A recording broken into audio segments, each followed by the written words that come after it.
इससे पहले वीडियो में कल हमने आपको बताया था पूर्णांक एवं उसके प्रकार के बारे में।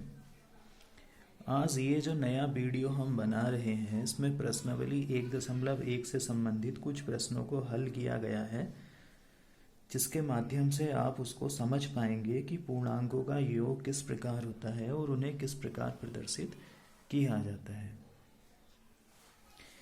इसमें प्रश्नावली के सबसे पहले प्रश्न को हल किया गया है, जिसमें एक संख्या रेखा पर विभिन्न स्थानों के तापमानों को प्रदर्शित किया गया था। जैसा कि आप इस चित्र में देख सकते हैं, इसमें 5 स्थान दिए गए हैं: लाहौल स्पीति, श्रीनगर, शिमला, ऊटी और बेंगलुरु, और उनके तापमान संख्या रेखा पर दर्शाए गए हैं। इसमें पहला प्रश्न था, इस संख्या रेखा को देखिए और उस पर अंकित स्थानों के तापमान लिखिए। इसको हमने यहाँ लिख दिया है। लाहौल स्पीति का तापमान ये -5, -6, -7 और -8। वैसे ही श्रीनगर का तापमान -2, शिमला 5, ऊटी 14 और बेंगलोर 22।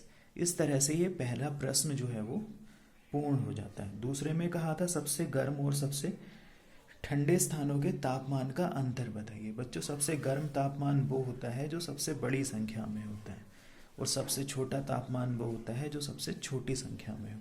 मतलब 0 से जितना नीचे हम जाते रहेंगे उतना ठंडा, और 0 से ऊपर जितना जाते रहेंगे उतना गर्म।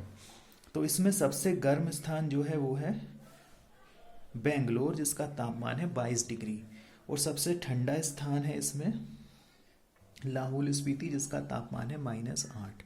इन दोनों के तापमान का अंतर निकालना है, तो हमने 22 डिग्री में से 8 डिग्री को माइनस किया है। ये अंतर के लिए है, और ये जो माइनस है ये इसके तापमान का है। तो माइनस माइनस मिला के प्लस, और इन दोनों के जो तापमान का अंतर है वो है 30 डिग्री सेल्सियस।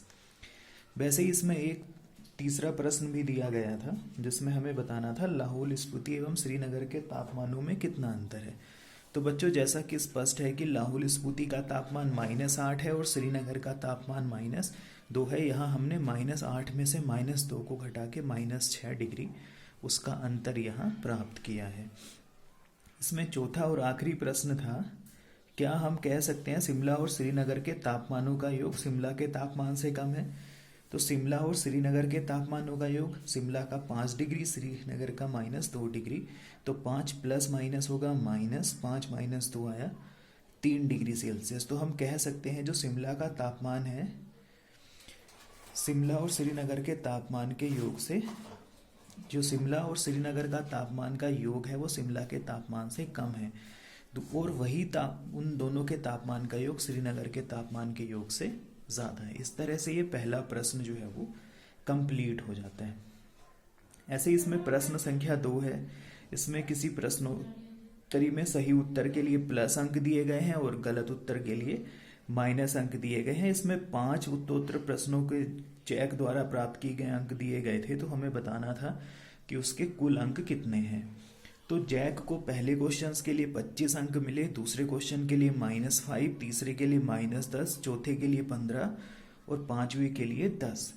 जब हम उसके कुल अंक ज्ञात करेंगे तो जहाँ जहाँ कोमा लगा है वहाँ वहाँ हम प्लस लगा लेंगे। उसके बाद जब ब्रैकेट को हटाएंगे तो प्लस माइनस माइनस, मतलब जहाँ ब्रैकेट के अंदर और बाहर एक सा निशान होगा, समान चिन्ह होगा, वहाँ प्लस बन जाता है, और जहाँ अलग अलग चिन्ह होते हैं वहाँ माइनस बन जाता है। तो इस तरह से ये 25, -5, -10, 15 और 10। उसके बाद हमने समान चिन्ह वाले अंकों को जोड़ दिया है। 25, 15, 10 मतलब 50, और उसमें से 15 को घटा के जैकब के कुल अंक हो गए 35। वैसे ही एक अगला प्रश्न था जिसमें बताया गया था कि किसी सोमवार को श्रीनगर का तापमान 5 है, मंगलवार को वो 2 डिग्री कम हो गया, तो हमें बताना था मंगलवार को कितना तापमान होगा। तो हमने इसमें लिख दिया था पहले ही, सोमवार को -5 है, मंगल को 2 डिग्री कम हो गया, तो -5 और -2 दोनों समान चिन्ह के हैं, तो हमने इसको जोड़ दिया, माइनस का 60 डिग्री सेल्सियस। फिर उसने कहा बुधवार को जो तापमान था वो 4 डिग्री बढ़ चुका है। तो बढ़ने का मतलब होता है प्लस होना, और घटने का मतलब होता है माइनस होना। तो हमने भी बुधवार के तापमान को 4 डिग्री बढ़ाया, मतलब -7 को 4 बढ़ाने का मतलब है उसमें 4 प्लस। अब यहाँ -7 और +4 दोनों विपरीत चिन्ह के हैं, तो हम इसको घटा लेंगे। घटाने के लिए बड़ी संख्या में से छोटा, 7 में से 4 घटेगा 3 आएगा, और 3 का चिन्ह वही होगा जो बड़ी संख्या का है। उसके बाद उसमें एक चौथा प्रश्न था कि एक हवाई जहाज जो है वो भूमि से 5000 मीटर की ऊंचाई पर उड़ रहा है। उसी समय उसके बिल्कुल ऊर्ध्वाधर नीचे पानी में एक पवनडुब्बी जो है वो 1200 मीटर गहराई में उड़ रही है। अब दोनों के बीच की ऊर्ध्वाधर दूरी बतानी है, तो हम 5000 में 1200 प्लस कर लेंगे, तब हमें पता चल जाएगा कि दोनों के बीच में जो है वो 6200 मीटर की दूरी बनी हुई है। उसके बाद इसमें एक 5वां सवाल है, जिसमें इसने कहा था कि मोहन अपने खाते में 2000 रुपये जमा करता है और उसमें से 1642 रुपये निकाल लेता है। यदि खाते से निकाली गई राशि को ऋणात्मक संख्या से निरूपित करते हैं, तो जमा की गई राशि को किससे निरूपित करेंगे? बच्चों, जमा करने का उल्टा होता है निकालना, और निकालने का उल्टा होता है जमा करना। अगर हम निकाल ली गई राशि को ऋणात्मक दिखा रहे हैं, तो जमा की गई राशि को, ऋण का उल्टा क्या होगा? धन। तो हम जमा की गई राशि को धनात्मक संख्या से प्रदर्शित करेंगे। उसके बाद हमने यहाँ लिख दिया, फिर जमा की गई राशि को धनात्मक से दिखाते हैं तो +2000, निकाली गई राशि को माइनस से दिखाते हैं तो -1642, और निकासी के पश्चात मोहन के खाते में शेष धनराशि कितनी हो गई बच्चों? 2000 में से 1642 को हम घटा लेंगे।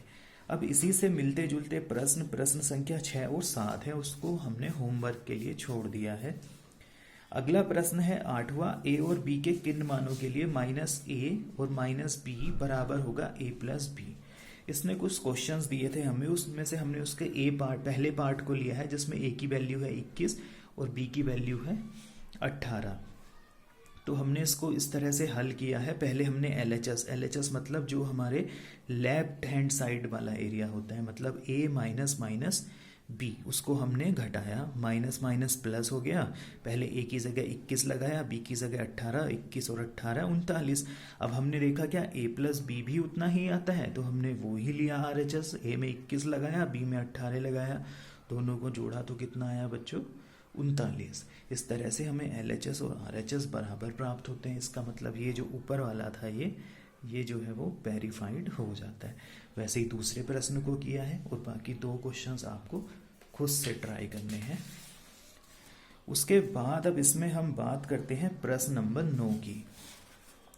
इसमें हमें बताना है कि कौन सा पक्ष बड़ा है, इधर बड़ा है या इधर बड़ा है, मतलब LHS बड़ा है या RHS बड़ा है। उसके लिए हमें पहले इसको हल करना होगा।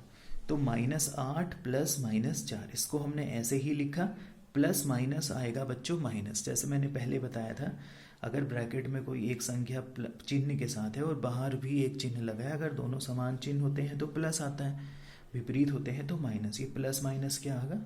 माइनस। तो -8 और -4 ये दोनों समान चिन्ह के हो गए, तो ये बना -12। वैसे ही हमने यहाँ भी किया है, इधर आया हल करके -4। बच्चों, मैंने तुम्हें बताया था माइनस में जो संख्या जितनी बड़ी हमें दिखेगी रियल में वो उतनी ही छोटी होगी।